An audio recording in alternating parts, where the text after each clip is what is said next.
الحمد لله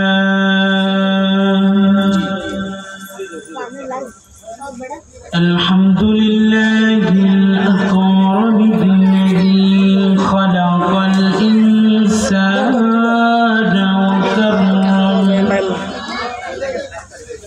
وعلمه من البيان ما لم يعلم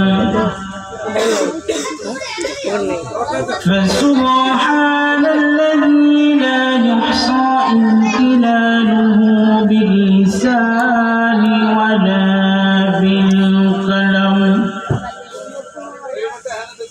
ونشهد أن لا إله إلا الله وحده لا شريك له وأن محمدا عبده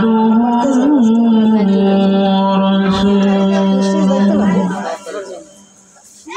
أرسله الله تعالى إلى كافة الناس بشيرا ونذيرا وداعيا إلى الله بإذنه وسراجا وقمرا منيرا فقد قال الله تعالى في كلامه المجيد وفرقانه الحميد أعوذ بالله من الشيطان الرجيم بسم الله الرحمن الرحيم إن الذين قالوا ربنا الله ثم استقاموا تتنزل عليهم الملائكة ألا تخافوا ولا تحزنوا وأبشروا بالجنة التي كنتم توعدون وقال رسول الله صلى الله عليه وسلم التائب من الذنب كمن لا ذنب له أو كما قال عليه الصلاة والسلام মনটা যদি হইত প্রবল হাওয়া হইত যদি সফর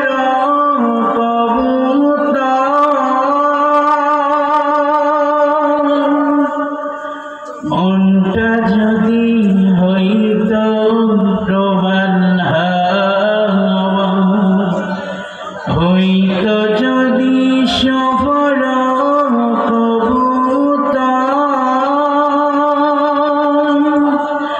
পাখির ডানায় উড়িয়ে দিতাম মদিনার প্রাণ যেথায় আমার প্রিয় নবী ঘুমায় নিরন্তর যেথায় আমার প্রিয় নবী ঘুমায় নিরন্তর بلغ العلا بكماله كشف الدجى بجماله حسنة جميع خصاله صلوا عليه وآله سراج ملتات فخري دوالم دلبار مولاهم شريف الأنبياء السخار كل أديار ضجرهم بلغ العلا بك بكماله كشف الدجى بجماله حسنت جميع خصاله صلوا عليه وآله الحمد لله আল্লাহ রাব্বুল ইজ্জাতের দরবারে লাখো কোটি শুকর ও সুজুদ যে রব্বি করিম আমাদের দয়া করে মায়া করে মহব্বত করে ভালোবেসে রহমতি বরকতি একটা মাহফিলে আসবার মতো বুঝবার মতো তিনি কিছু কথা শুনবার মতো তৌফিক দান করলেন। এজন্য আমরা সকলে অন্তরের স্থল থেকে হৃদয় উজাড় করে মন উজাড় করে মন প্রাণ ভরে একবার শুকরিয়া তান সকলেই বলি আলহামদুলিল্লাহ। आखिर नामदार ताजदार मदीना आफ्ताब नबुव्वत इमामुल मुरसलीन इमामुस सकलैन सय्यदुल कौनैन सरदार कायनात हबीब किबरिया मुहम्मद अरबी सल्लल्लाहु अलैहि वसल्लम रौजा अतहारे लाखों कोटि दुरूद और हदिया যার আদর্শ এবং তরিকার মধ্যে মুসলিম জাতির জন্য মুসলিম জাহানের জন্য সফলতা এবং কামিয়াবি সেই রাসূলের প্রতি ভালোবাসা নিয়ে ইশক নিয়ে একবার হৃদয় উজাড় করে মন খুলে সকলেই দরুদ জ্ঞাপন করে সকলেই বলি সাল্লাল্লাহু আলাইহি ওয়াসাল্লাম। মুআজ্জিজ মুহতারাম, আল্লাহ রাব্বুল ইজ্জাতের অশেষ বড় ইহসান যে রব্বে করিম আমাদেরকে মায়া করে মহব্বত করে এই ফিতনা ফাসাদের যুগেও দিনই কিছু কথা শোনার জন্য আমাকে বলবার জন্য এখানে বসবার তৌফিক দান করেছেন। এটা কেমন দামি মজলিস, এমন একটা দামি মজলিস যেখানে বসলে আল্লাহ পাক হাদিসের মধ্যে আছে, আল্লাহ রাসূল সাল্লাল্লাহু আলাইহি ওয়াসাল্লাম বলেন যে কোথাও যখন কোরআনের আলোচনা হয় কোরআনের কথা হয় তো সেই জায়গায় একদল ফেরেশতা এসে পুরা মাহফিলটাকে বেষ্টন করে রাখেন। আল্লাহ পাক একদল ফেরেশতাকে নিযুক্ত করছেন কেবলমাত্র শুধুমাত্র তারা পুরা পৃথিবীতে চক্কর দেন, কোথায় জাকিরিন শাকিরিনদের ব্যক্তি আছে, কোথায় আমাকে স্মরণ করনেওয়ালারা আছে, তাদেরকে খুঁজে খুঁজে বের করার জন্য আল্লাহ পাক একদল ফেরেশতাকে নিযুক্ত করে রাখছেন। যখন কোন জায়গায় এই জাকিরিন শাকিরিনদের মজলিস দেখতে পান, আল্লাহ রাব্বুল আলামিনের কাছে সেই ফেরেশতারা গিয়ে বলেন, আল্লাহ এমন একটা মজলিস পাওয়া গেছে যেখানে আপনার কথা হইতেছে, আপনার প্রশংসা হইতেছে, রাসূল আরবি সাল্লাল্লাহু আলাইহি ওয়াসাল্লামের শান মানের কথা হইতেছে। আল্লাহ রাব্বুল আলামিন বলেন, এই বৃষ্টির মধ্যে প্রতিকূলতার মধ্যে দিয়েও যে তারা আসছে, এত কিছুর মধ্যে দিয়ে ও ফেরেশতা তুমি সাক্ষী থাকো, আমি তাদের সবাইকে সমূলে মাফ করে দিলাম। বলেন না সুবহানাল্লাহ। আল্লাহ পাক যখন এভাবে সমূলে ক্ষমা করে দেন, ফেরেশতাদের মধ্যে থেকে একজন ফেরেশতা কিংবা কোনো ফেরেশতা বলে, ও রব্বে কাবা, আল্লাহ এখানে তো এমন কিছু ব্যক্তি আছে যারা ওয়াজ শোনার জন্য আসে নাই, বরং বক্তার ভুল ধরার জন্য আসে, কিছু টাইম পাস করার জন্য আসে, দোকান থেকে কিছু কিনে খাবার জন্য আসে। আল্লাহ রাব্বুল আলামিন ফেরেশতাদেরকে ডেকে বলেন, আজকে কে কোন কারণে আসছে এটা আমি দেখব না, ফিহি ফুলানুন লাইসা মিনহুম, সেখানে কে কোন কারণে আসছে আজকে আমি এটা দেখি না, আমি আজকে যে যে কারণেই আসুক সবাইকে একেবারে ক্ষমা করে দিলাম। বলেন না সুবহানাল্লাহ। এমন একটা গুরুত্বপূর্ণ মজলিসে আল্লাহ পাক আমাদেরকে বসার মতো তৌফিক দান করেছেন, এই জন্য আপনারা খুশি না বেজার? একটু জবান খুলে আরেকবার বলি আলহামদুলিল্লাহ।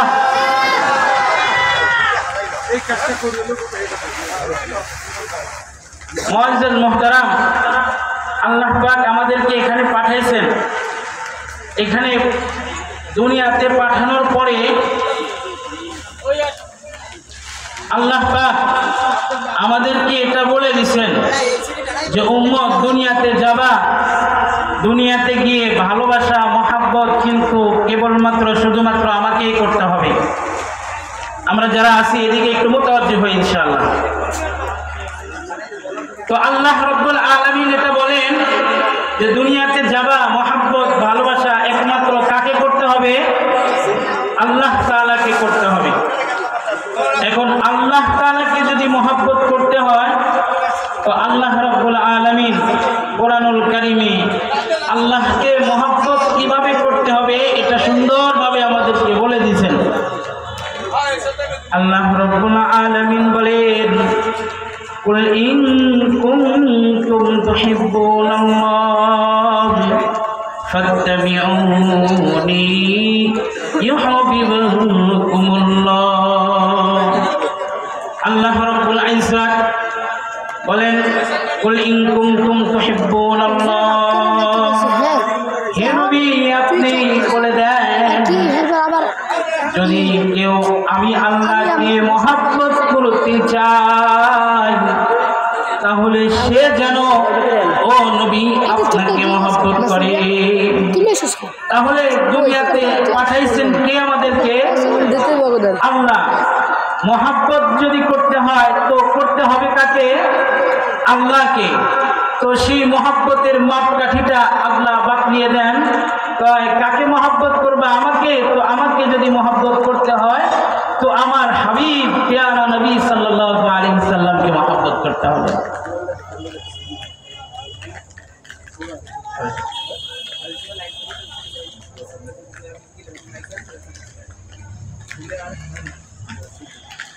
তো আল্লাহ রাব্বুল আলামিন এই কথা যখন বলছেন, আল্লাহকে ভালোবাসার মাপকাঠি বাতলায় দিয়েছেন যে নবীকে ভালোবাসা, তাহলে আমাদেরকে নবীকে ভালোবাসতে হবে কি হবে না? নবীকে ভালোবাসা এটা একজন ঈমানদারের জন্য ফরজ। আল্লাহকে যেমনিভাবে ভালোবাসা ফরজ, ঠিক তেমনিভাবে নবীকে ভালোবাসা এইরকমভাবে ফরজ। আল্লাহ রাব্বুল আলামিন কোরআনুল কারীমের মধ্যে বলেন, কুল ইন কানা আবাউকুম কুল ইন কানা আবাউকুম ওয়া আবনাউকুম ওয়া ইখওয়ানুকুম ওয়া আজওয়াজুকুম ওয়া আশীরাতুকুম ওয়া আমওয়ালুন ইকতারাফতুমুহা ওয়া তিজারাতুন তাখশাউনা কাসাদাহা ওয়া মাসাকিন তারদাউনাহা।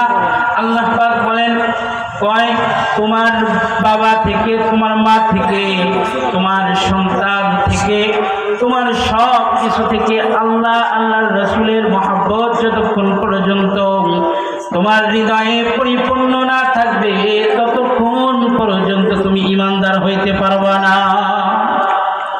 আল্লাহ রাসূল সাল্লাল্লাহু আলাইহি ওয়াসাল্লাম আমাদের জন্য অনেক বড় রহমত। আল্লাহর রাসূলকে অন্তর থেকে মহব্বত করা একজন ঈমানদারের দায়িত্ব। মুআজ্জাজ হাজরিন, মুআজ্জাজ মুহতারাম, আল্লাহ রাব্বুল আলামিন যেই সমস্ত সাহাবায়ে কেরাম দুনিয়াতে আসছিলেন, সাহাবায়ে কেরাম নবীকে কেমন ভালোবাসতেন জানেন? আল্লাহর রাসূল সাল্লাল্লাহু আলাইহি ওয়াসাল্লামকে সাহাবায়ে কেরাম অনেক বেশি থেকে বেশি মহব্বত করেছেন। আমি শুধু দুজন সাহাবীর কথা আপনাদেরকে বলবো। আল্লাহ রাব্বুল ইজ্জত নবীকে যে ভালোবাসার কথা বলছেন, নবীকে কি পরিমাণ তারা হৃদয়ের জায়গা থেকে ভালোবাসেন। এদের মধ্যে থেকে হামজা রাদিয়াল্লাহু তাআলা আনহু একজন সাহাবী ছিলেন। হামজা রাদিয়াল্লাহু তাআলা আনহু আল্লাহ রাসূল সাল্লাল্লাহু আলাইহি ওয়াসাল্লামকে কেমন মহব্বত করতেন। উহুদের যুদ্ধে আল্লাহ রাসূল সাল্লাল্লাহু আলাইহি ওয়াসাল্লামের কাছ থেকে হামজা রুখসত নিয়ে বাড়িতে আসেন। আল্লাহ রাসূল সাল্লাল্লাহু আলাইহি ওয়াসাল্লামকে বলেন, ইয়া রাসূলুল্লাহ, আমি বিবাহ করব, আমাকে একটু রুখসত দেন, আমি একটু বাড়িতে যাব। হামজা রাদিয়াল্লাহু তাআলা আনহু আল্লাহ রাসূলের কাছ থেকে রুখসত নিয়ে যখন বাড়িতে চলে আসেন, তার লাইলাতুল জিফাফের রাত্রে অর্থাৎ ফুলসজ্জার রাত্রে, বাসর রাত্রে কোনো একজন বাড়ির পাশ দিয়ে কে যেন বলে যায় কদ কুতিলা মুহাম্মদ। মুহতারাম হাজিরিন, সাহাবায়ে কেরাম আল্লাহ রাসূলকে কেমন মহব্বত করতে দেখেন। যখনই কোনো একজন ব্যক্তি তার বাড়ির রাস্তা দিয়ে বলে যায় কদ কুতিলা মুহাম্মদ, মুহাম্মদ আর দুনিয়াতে নাই, মুহাম্মদ দুনিয়া থেকে চলে গেছে, এই কথা যখন বলছে হামজা রাদিয়াল্লাহু তাআলা সে সময় তিনার ফরজ গোসল করার জন্য পানির লোটাটা হাতে নিয়েছিলেন। হামজা রাদিয়াল্লাহু তাআলা নিজের পানির লোটাটা হাত থেকে ছেড়ে দিয়ে চিৎকার করে বলে, ওগো প্রিয় স্ত্রী, ওগো প্রিয়তমা, তুমি কি ওই যে মুয়াজ্জিনের এলান শোনো না? যেই মুয়াজ্জিন এলান করে গেল আমার নবী নাকি দুনিয়াতে নাই রে, আমার আর এখানে থাকা সম্ভব না।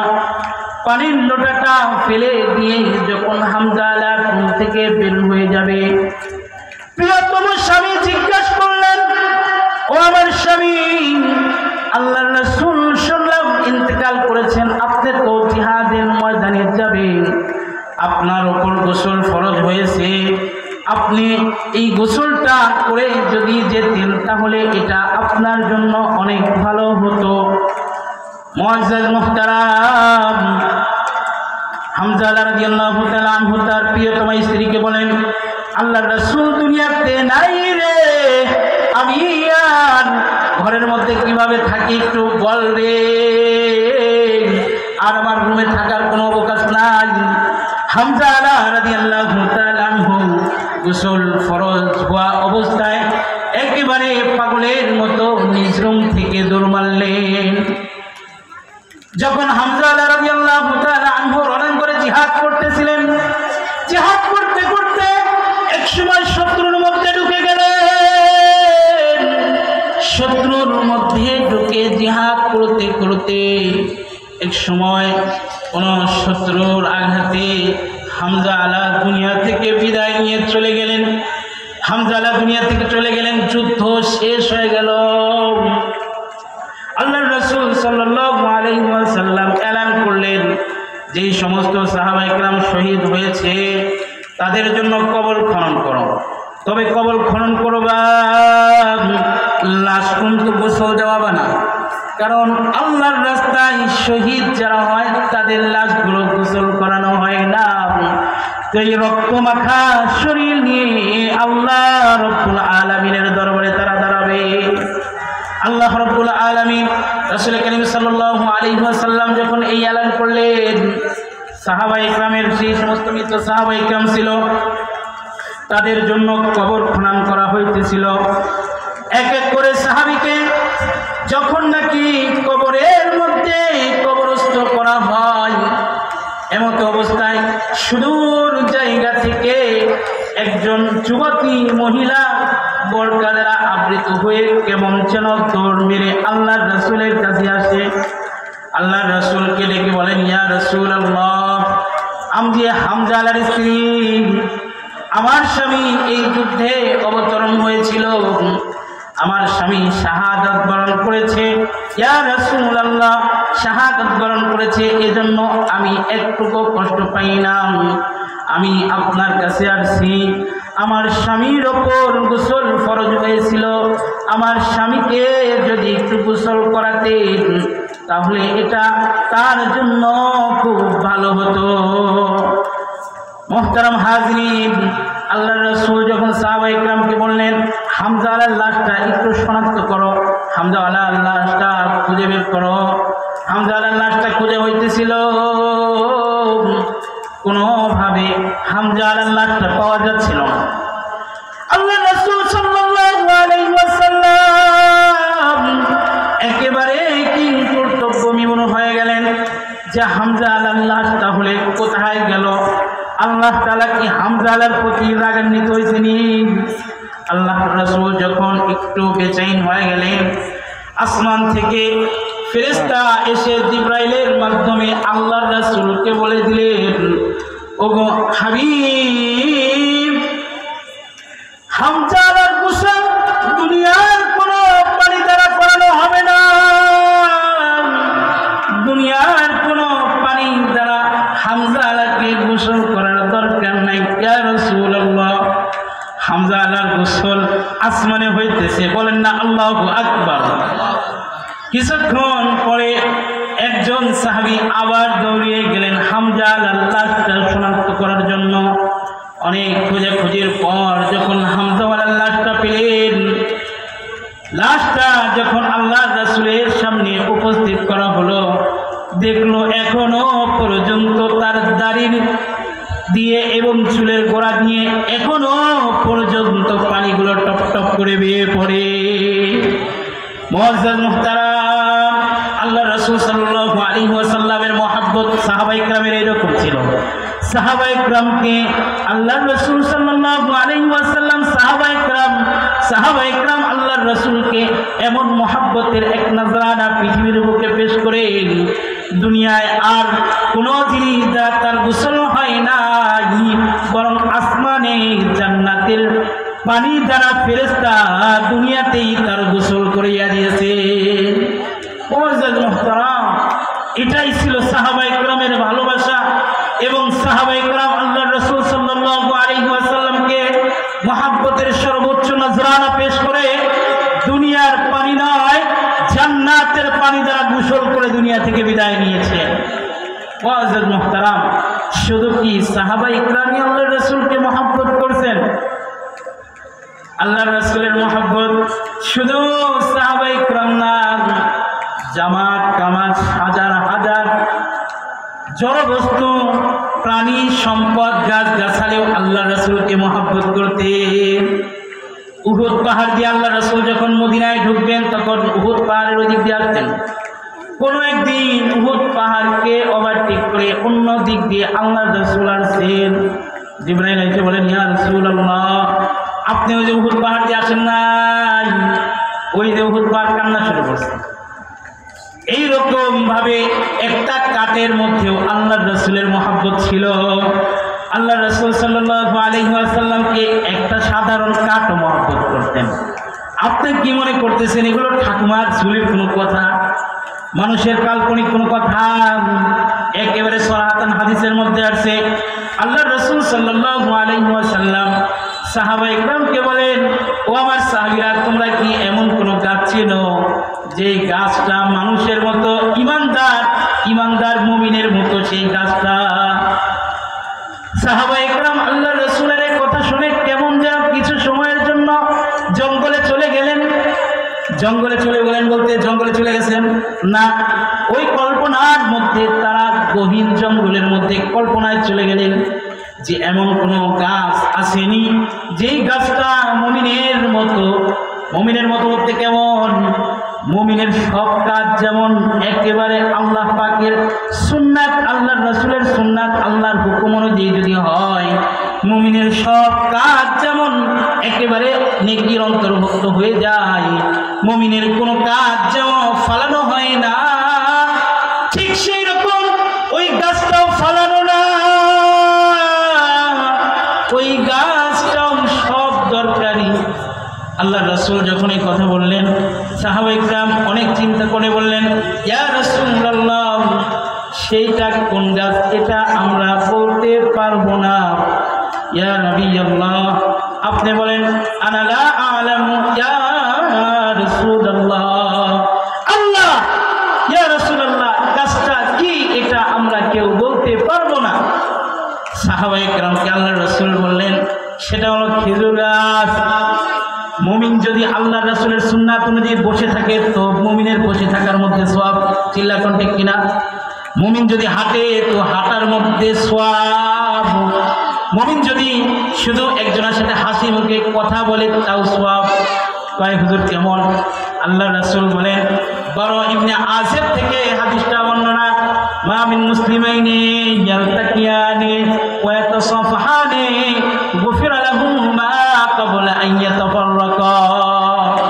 আল্লাহর রাসূল সাল্লাল্লাহু আলাইহি ওয়াসাল্লাম বলেন, কোন দুইজন মুমিন যদি একটু হাসি মুখে সাক্ষাৎ করে, একটু মুসাফা করে ওই দুইজন মুমিন সেখান থেকে পৃথক হওয়ার সাথে সাথে আল্লাহ তার সব গুনাহগুলো মাফ করে দেন। আল্লাহ রাসূল সাল্লাল্লাহু আলাইহি ওয়াসাল্লামের সুন্নাত অনুযায়ী যা কাজ হবে সব আমলের অন্তর্ভুক্ত হয়ে যাবে। কিসের অন্তর্ভুক্ত হবে? আমলের অন্তর্ভুক্ত হয়ে যাবে। আপনার স্ত্রীর সাথে হাসি মুখে কথা বলেছেন তো সেটা সদকার সওয়াব হয়ে যাবে। আল্লাহ রাসূল সাল্লাল্লাহু আলাইহি ওয়াসাল্লাম অন্য হাদিসে বলেন যে আনতুরফাউন লুকমাতা ফি যাওজাতিকা ওয়া হিয়া সাদাকাতুন, তোমার স্ত্রীর মুখে এক লোকমা খাবার তুমি উঠায় দিলা রে, ওই এক লোকমা খাবার তোমার স্ত্রীর মুখে উঠিয়ে দেওয়া আল্লাহ পাক এটা সদকার সওয়াব দিয়ে দিবে। তুমি বসে থাকবা, আল্লাহ পাক বসার মধ্যে সুন্নাতের ইত্তেবা করার কারণে, সুন্নাত অনুযায়ী বসার কারণে আল্লাহ পাক বসার মধ্যে সওয়াব দান করবেন।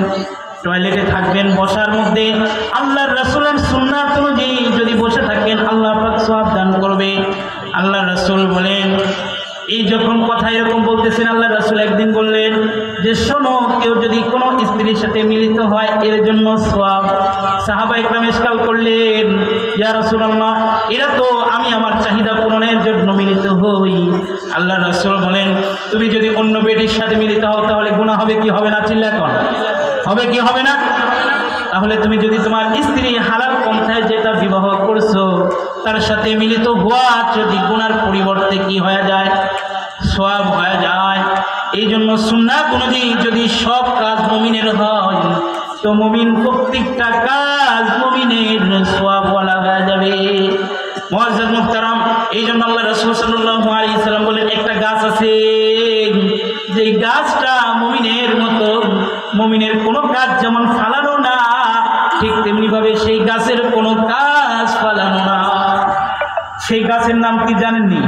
সেই গাছ হলো খেজুর গাছ। খেজুর গাছের পাতা কি ফালা যায়?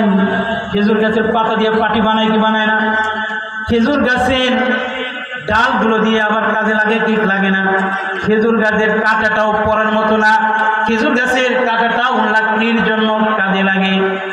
মানুষকে যেমনি ভাবে একটা হাত কাটার হলে মানুষ মরে যায় না, মানুষকে যেমনি ভাবে দুইটা পাও যদি কাটা থাকে তাহলেও মানুষ মরে না। কিন্তু মানুষের যদি মাথা কেটে দেন মানুষ বাঁচবে কি বাঁচবে না? কখনো বাঁচবে না। ঠিক তেমনি ভাবে খেজুর গাছের এপিট ওপিট প্রত্যেক বছর কাটা হয়, ছাটা হয়, কিন্তু মরে না। কিন্তু খেজুর গাছের মাথা যদি কেটে দেন আর খেজুর গাছের বাঁচবে কি বাঁচবে না? মুআজ্জাজ মুহতারাম, এইরকম খেজুর গাছের মধ্যেও আল্লাহর রাসূলের ভালোবাসা ছিলেন। খেজুর গাছের মধ্যে কেমন ভালোবাসা ছিলেন অল্প কয়েকটা মিনিটে আপনাকে বোঝাই। আল্লাহ রাসূল সাল্লাল্লাহু আলাইহি ওয়াসাল্লাম সেই সময় কোনো মেম্বার ছিল না। আল্লাহ রাসূল একটা মরা খেজুর গাছে হেলান দিয়ে আল্লাহ রাসূল মসজিদে খুতবা দিতেন। আল্লাহ রাসূল সাল্লাল্লাহু আলাইহি ওয়াসাল্লামের কাছে একজন মহিলা এসে বলে, ইয়া রাসূলুল্লাহ, আমার একজন কাঠমিস্ত্রি আছে রাসূল, ওই কাঠমিস্ত্রিটা সুন্দর মেম্বার বানাইতে পারে। ও নবী, আমি চাই আপনি আমার সেই কাঠমিস্ত্রির তৈরিকৃত একটা মেম্বারে আপনি বসে খুতবা দিবেন। আল্লাহ রাসূল সাল্লাল্লাহু আলাইহি সাল্লাম বললেন, তাহলে সেই কাঠমিস্ত্রিকে নিয়ে আসো। তুমি যখন মেম্বারটা বানায় দিতে চাও তাহলে মেম্বারটা বানাও। মুআজ্জাজ মুহতারাম, আল্লাহ রাসূল সাল্লাল্লাহু আলাইহি ওয়াসাল্লামের কথা অনুযায়ী মহিলাটা যখন সেই মেম্বারটা বানায় নিয়ে আসলেন, মেম্বারটা যখন ওই যে আগের খেজুর গাছের সাথে রাখলেন, খেজুর গাছের সাথে রাখার পর জুমার দিন যখন আল্লাহ রাসূল সেই মেম্বারে যে খুতবা দিবেন, এমত অবস্থায় খেজুর গাছটা কান্না শুরু করছেন। বলেন না সুবহানাল্লাহ। খেজুর গাছের মধ্যে থেকে কান্নার আওয়াজ আসতেছে। এটা ইজাজুন নবী সাল্লাল্লাহু আলাইহি ওয়াসাল্লাম, এটা আল্লাহ রাসূল সাল্লাল্লাহু আলাইহি ওয়াসাল্লামের মুজিজা। আল্লাহ রাসূল সাল্লাল্লাহু আলাইহি ওয়াসাল্লাম খেজুর গাছের হাওয়াও করে কান্না দেখে খেজুর গাছকে বললেন, তুমি কান্দো কেন? এই যে মেম্বারে বসছি এতদিন যাবত তোমার কাছে তোমার শরীরে আমার শরীরটা তোমার সাথে লাগিয়ে খুতবা দিতাম, আজকে থেকে আর খুতবা দেই না। এই জন্য আমার মহব্বতে কাঁদনি। ও খেজুর গাছ, আমি বললাম তুমি জিন্দা হবা, তোমার গাছে আবার ফল আসবে। মদিনায় যত পৃথিবীর বুক থেকে মানুষগুলো আসবে, এই মানুষগুলো প্রতি বছর তোমার খেজুর থাকবে, আর মক্কায় এসে তোমার খেজুর খাবে। বলেন না সুবহানাল্লাহ। এ কথা যখন বলছেন তখন খেজুর গাছ কেমন যেন আরেকটু কান্নার আওয়াজটা বানায় দিচ্ছেন। কখনো কখনো দেখেন না, সন্তানকে যদি বাবা একটু বকাঝকা করে কিংবা একটু মায়া করার জন্য কাছে নেন, তো যদি বলে বাবা কান্দো না, তোমাকে টাকা দেব, পরবর্তীতে আবার যদি মানি ব্যাগটা বের করে তো কান্নার আওয়াজটা একটু বেশি জোরে দেয়। এই কারণে যে বাবা মনে হয় মানি ব্যাগ বের করছে, বড় কিছু আমাকে দিবে। ঠিক এই জন্য খেজুর গাছ তো আল্লাহ রাসূলের শুধু এই এজাজ, এই উপকার চান না, খেজুর গাছ তো আল্লাহ রাসূলের কাছে আরো বড় কিছু চান। যখন কান্দার আওয়াজটা একটু বেড়ে গেছে, আল্লাহ রাসূল সাল্লাল্লাহু আলাইহি ওয়াসাল্লাম হাদিসের মধ্যে আছে এমন ভাবে যে ঘোড়ার আওয়াজের মতো খেজুর গাছটা কান্না করতেছিল। কোন হাদিসে আছে যে উটের মতো আসতেছিল। আব্দুল্লাহ ইবনে আব্বাস রাদিয়াল্লাহু তাআলা আনহু বলেন, সেই খেজুর গাছের কাছ থেকে ছোট বাচ্চা যেমন ভাবে কান্দে, এমন ভাবে খেজুর গাছ থেকে আওয়াজ আসতেছিল। মুআজ্জাজ মুহতারাম, আল্লাহ রাসূল সাল্লাল্লাহু আলাইহি ওয়াসাল্লাম খুতবা বন্ধ করে খেজুর গাছটাকে যখন বুকের সাথে আলিঙ্গন করলেন,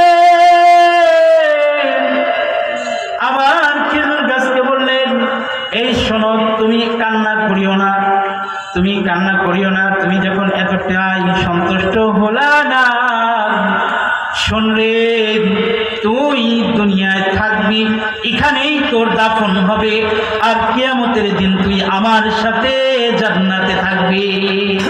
বলেন না সুবহানাল্লাহ। মুআজ্জিজ মুহতারাম, আল্লাহ রাসূল সাল্লাল্লাহু আলাইহি ওয়াসাল্লামকে শুধু সাহাবায়ে কেরাম মহব্বত করেন নাই, শুধু তাবিঈনরা মহব্বত করেন নাই, খোলাফায়ে রাশিদিনরা মহব্বত করেন নাই, বরঞ্চ হাজার হাজার কাঠ টুকরা, জামাত সাজার, গাছপালা এবং জড়বস্তু আল্লাহ রাসূলকে এইরকম মহব্বত করতেন। মুআজ্জিজ মুহতারাম, আল্লাহর রাসূলের মহব্বত, ভালোবাসা শুধু মানুষের মধ্যে ছিল না, পাহাড়ের মধ্যেও আল্লাহর রাসূলের ভালোবাসা ছিল, গাছের মধ্যেও আল্লাহর রাসূলের ভালোবাসা ছিল। একজন স্বাভাবিক মরা খেজুর গাছ যদি আল্লাহর রাসূলকে ভালোবেসে আল্লাহর রাসূলের সাথে জান্নাতে থাকতে পারে, আমি আপনি মানুষ হয়ে এত বড় একটা অফার কি ছাড়া যায়? আমাদের সবার বুকের তামান্না আছে না ইনশাআল্লাহ আল্লাহর রাসূল সাল্লাল্লাহু আলাইহি ওয়াসাল্লামের সাথে জান্নাতে থাকা? আল্লাহর রাসূলের সাথে জান্নাতে থাকতে হলে আল্লাহর রাসূলকে মহব্বত করতে হবে। এখন আসেন, আল্লাহর রাসূলকে মহব্বত করার মাপকাঠিটা কি? আল্লাহর রাসূলকে কি কাজ করলে মহব্বত করা হবে? আল্লাহ রাসূল সাল্লাল্লাহু আলাইহি ওয়াসাল্লাম অপর এক হাদিসের মধ্যে বলেন, আল্লাহ রাসূল সাল্লাল্লাহু আলাইহি ওয়াসাল্লাম বলেন, কুল্লু উম্মতি ইয়াদখুলুনাল জান্নাহ ইল্লা মান আবা। কিলা মান আবা ইয়া রাসূলুল্লাহ? ক্বালা মান আতানি দাখালাল জান্নাতা ওয়া মান আসানি ফাকাদ আবা। আল্লাহ রাসূল সাল্লাল্লাহু আলাইহি ওয়াসাল্লাম বললেন, সব মানুষ জান্নাতি হয়ে যাবে, তবে যারা আবা করবে তারা ব্যতীত। সাহাবায়ে কেরাম জিজ্ঞাসা করলেন, ইয়া রাসূলুল্লাহ, আবা কিসকে कहते हैं? আল্লাহ রাসূল বলেন, যারা আমার সুন্নাতকে মহব্বত করবে তারা জান্নাতি, আর যারা সুন্নাত অনুযায়ী চলবে না তারা জাহান্নামী। তো আল্লাহ রাসূল সাল্লাল্লাহু আলাইহি ওয়াসাল্লামকে ভালোবাসার আর মহব্বত করার সর্বোত্তম মাপকাঠি হলো সুন্নাত। আল্লাহ রাসূল বলেন, যেই ব্যক্তি সুন্নাত দ্বারা তার পা থেকে মাথা পর্যন্ত সাজাবে, সে ওই সুন্নাতকে মহব্বত করবে, মানে আমি আল্লাহর রাসূলকে মহব্বত করলো। আল্লাহর রাসূলের সুন্নাতকে মহব্বত করার দরকার আছে না নাই? আল্লাহর রাসূলের সুন্নাতকে মহব্বত করলে কাকে মহব্বত করা হবে? চিল্লায় কর না। আল্লাহকে মহব্বত, আল্লাহর রাসূলের সুন্নাতকে মহব্বত করলে, আল্লাহর রাসূলকে মহব্বত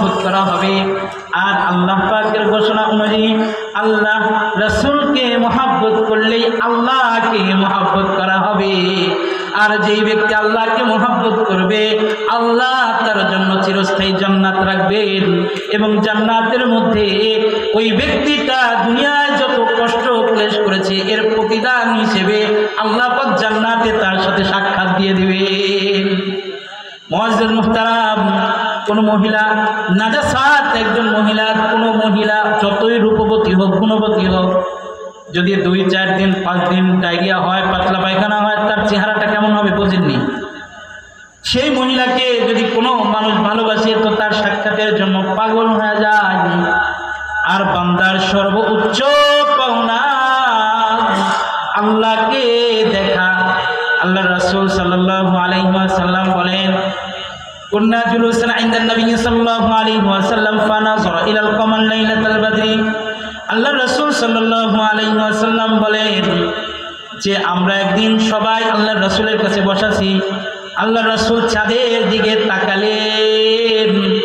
চাঁদের দিকে তাকায় সাহাবায়ে কেরামকে বললেন, ও আমার সাহাবীরা, তোমরা এই যে পূর্ণিমার রাতের যে চাঁদ দেখো না, জান্নাতে যাই এরকম ভাবে চাঁদ দেখতে পারবা, বা জান্নাতে যা এভাবে আল্লাহর রাসূলকে দেখতে পারবা। লা ইয়াযুমুনা ফি রুয়াতিহি, আর আল্লাহকে দেখার ক্ষেত্রে কারো ঝগড়া বিবাদ ঠেলাঠেলি হবে না। পূর্ণিমার রাতে যেমন চাঁদকে দেখতে কোনো ঠেলাঠেলি লাগে না, সুন্দরভাবে সবাই চাঁদকে দেখতে পারে, ঠিক তেমনি ভাবে জান্নাতে গিয়েও প্রকৃত ঈমানদাররা আল্লাহকে দেখতে পাবে। তো আল্লাহ পাকের দিদার এবং সাক্ষাৎ দরকার হয়, তো আল্লাহর মহব্বত দরকার। আর আল্লাহর মহব্বত যদি কোনো মানুষের দরকার হয় তো আল্লাহর রাসূলের মহব্বত দরকার। আর আল্লাহর রাসূলের মহব্বত যদি দরকার হয় তাহলে আল্লাহর রাসূলের সুন্নাতকে মহব্বত করতে হবে। মুআজ্জিজ মুহতারাম, সুন্নাত অনেক আছে, তার মধ্যে ছোট্ট একটা সুন্নাতের কথা বলি, দাড়ি। এটা এমন একটা সুন্নাত, মানুষ যদি গুনাহ করে তো সেই সময় গুনাহ লেখা হয়, কিন্তু কেউ যদি দাড়ি কাটে ও সব সময় তার গুনাহ লেখা হয়। আল্লাহ রাসূল সাল্লাল্লাহু আলাইহি ওয়াসাল্লামের এমন একটা সুন্নাতই দাড়ি। আপনি যখন মরে যাবেন কবরে কি আপনার আমলগুলোর সাথে যাবে? অবশ্যই যাবে, কিন্তু সরাহাতান বাহ্যিক দৃষ্টিতে কোনো কিছু তোমার সাথে কবরে যাবে না, কিন্তু আল্লাহর রাসূলের সুন্নাত দাড়িটা কিন্তু আপনার সাথে কবরে যাবে। আল্লাহ রাসূল সাল্লাল্লাহু আলাইহি ওয়াসাল্লামের সুন্নাত এমন একটা জিনিস, আল্লাহ রাসূল বলেন এই সুন্নাত যদি কেউ ব্যক্তি সেজে থাকে তাহলে তার মধ্যে ঈমানি নূর পয়দা হবে, আর ভালোবাসা, ভালো কাজ করার প্রতি তার আগ্রহ উদ্দীপনা বেড়ে যাবে। আর দাড়িটা এমন সুন্নাত, এমন একজন আল্লাহর ওলি ছিলেন খাজা আজিজুল হাসান মাজজুব রাহমাতুল্লাহি আলাইহি।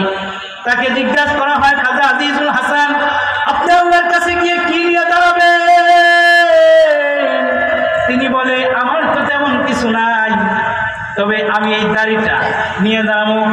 তেরে মাহবুবে ইয়া রব শাবাহাত লেকর আয়া হুম, তেরে মাহবুবে ইয়া রব শাবাহাত লেকর আয়া হুম, तेरे महबूबे या रब शबाहत लेकर आया हूँ, हकीकत तो इसको कर दे मैं सूरत लेकर आया हूँ। খাজা আজিজুল হাসান মাজজুব বলেন, আমার দাড়িটা তো হাকিকি দাড়ি না, আল্লাহ রাসূলেরটা ছিল হাকিকি, তবে আমারটা যেহেতু আল্লাহ রাসূলের সাথে সম্পৃক্ত, এই জন্য আমি আল্লাহ পাকের গিয়ে কাজে দাঁড়াবো। আল্লাহ তেমন কিছু নিয়ে আসতে পারি নাই, তোমার রাসূলের সুন্নাতের সাথে সাদৃশ্য একটা জিনিস নিয়ে আসছি। ও মালিক, এটার কারণে তুমি আমাকে ক্ষমা করে দাও। হতে পারে আল্লাহ পাক এটার কারণে আমাকে ক্ষমা করে দিবেন। ছোট্ট একটা বাচ্চা অনেকদিন আগে মারা গেছে, ঘর পরিষ্কার করার সময় মা তার বাচ্চার ছোট একটা ছবি পাইছেন। বলেন তো সেই ছবিটাকে যদি আপনি বলেন পুড়ায় দাও, ওই মা কি পুড়াবে? বলেন না, ওই মা পুড়াবে কেন? ওই ছবির মধ্যে কি 10 কেজি গোশত আসেনি, 5 কেজি হাড্ডি আসেনি, কেন পুড়াবে না? তাই ওই ছেলের সাথে সাদৃশ্য আছে, ছবির একটা মুশাবাহাত আছে, ছবির একটা সাদৃশ্য আছে, এই জন্য পুড়াবে না। ঠিক তেমনি ভাবে একটা মা যদি তার সন্তানের সাথে সাদৃশ্য থাকার কারণে একটা ছবি না পুড়ায়, তাহলে বলেন আল্লাহ পাকের কাছে এই দাড়িটা অনেক মজার, অনেক মহব্বতের। যদি আমি আপনি হাকিকত নিয়ে বলতে পারি, অবশ্যই অবশ্যই আল্লাহ পাক এই একটা উসিলার কারণেও আমাকে আপনি কে ক্ষমা করতে পারেন কি পারেন না? মুআজ্জাজ মুহতারাম, এই কারণেই এই মাদ্রাসায় সুন্নাতের তালিম দেওয়া হয়, সুন্নাতের শিক্ষা দেওয়া হয়। আমি নিজে তো পড়তে পারি নাই, নিজের সন্তানকে দিয়ে যদি সুন্নাতগুলো শিখাই, কোরআন শিখাই, হাদিস শিখাই, হতে পারে সেই দিন আমার আপনার কোনো কিছু আমল আল্লাহ তাআলার দরবারে উপস্থিত করার মতো তেমন কিছু নাই। হতে পারে এই সন্তান এমন কিছু সুন্নাতের নাজরানা, এমন কিছু উসিলা দিয়ে হলেও আল্লাহ পাকের দরবারে গিয়ে ক্ষমার কোনো উসিলা খুঁজে ক্ষমা পেয়ে আল্লাহ পাকের চিরস্থায়ী জান্নাতে যেতে পারবো। এই জন্য আমার কথা থেকে এতটুকু শিক্ষা আমি আপনাদেরকে দিয়ে গেলাম, এতটুকু মেসেজ আপনাদেরকে দিতে চাই যে আল্লাহ পাককে যদি মহব্বত করতে হয় তো রাসূলকে মহব্বত করতে হবে, আর রাসূলকে যদি মহব্বত করতে হয় রাসূলের সুন্নাতকে মহব্বত করতে হবে। আর সুন্নাতের ওপর ওঠার জন্য নিজের সুন্নাত জানা দরকার। আর সুন্নাতগুলো কি স্কুলে শেখানো হয়? কোথায় শেখানো হয়? জবান খুলে বলেন না, মাদ্রাসায় শেখানো হয়।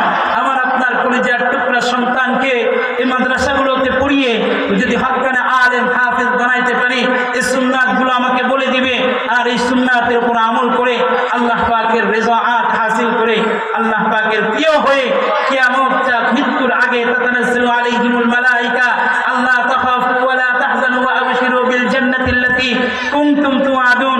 আসমান থেকে একদল ফেরেশতা এসে তোমাকে বলবে তোমার কোনো ভয় নাই, তোমার কোনো চিন্তা নাই, তোমার কোনো কষ্ট নাই, কবরে তোমার সাথে আসি, হাসরে তোমার সাথে আসি, আল্লাহর জান্নাত পর্যন্ত পৌঁছে যাওয়া পর্যন্ত তোমার সাথে আসি। এমন মেসেজ আমার আপনার সামনেও আসবে। এই মেসেজ দরকার আছে না নাই? কার কার দরকার আছে? হাত তুলে দেখায় তো আল্লাহর কাছে। আল্লাহু আকবার। আল্লাহ পাক আমাদের সবাইকে সুন্নাতের উপর আমল করে মসজিদ মাদ্রাসা আল্লাহ ওয়ালাদের মহব্বত নিয়ে ভালো কাজ করে আল্লাহ পাকের সামনে আল্লাহ পাকের দরবারে উপস্থিত হবার মতো তৌফিক দান করো। সবাই বলেন আমিন। ওয়া আখির দাওয়ানা আনিল হামদুলিল্লাহি রাব্বিল আলামিন। ইন আসাবতু মিনাল্লাহি ওয়া ইন আখতাতু ফামিন্নি ওয়া মিনাশ শাইতান। আমিন ইয়া রাব্বাল আলামিন। আসসালামু আলাইকুম ওয়া রাহমাতুল্লাহি ওয়া বারাকাতুহু।